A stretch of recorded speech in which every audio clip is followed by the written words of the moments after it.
11 महिनाको सानो दुधी बालक, त्यसपछि एउटा 3 वर्षको छोरी, सँगसँगै मेरो वृद्ध बुवाआमा लगायत मैले चाहिँ 4 जना आश्रित परिवारहरूलाई हुर्काउँदै आफ्नो पेनलाई चाहिँ सहदै अगाडि बढेँ।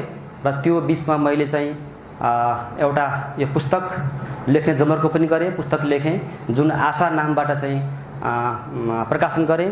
त्यो सँगसँगै मैले मूर्ति पनि तयार पारेँ। यो सब मैले किन गरेको भने मान्छेको मृत्यु जीवनमा 2 पटक हुन्छ, एउटा भौतिक रूपमा र अर्को स्मृतिमा। त्यसकारणले स्मृतिमा मृत्यु हुनु त्यो राम्रो कुरा होइन। भौतिक रूपमा मृत्यु सबैको हुन्छ, हामी सबै मरिजाने हो, तर स्मृतिमा मृत्यु हुनु हुँदैन भन्ने मलाई लाग्यो।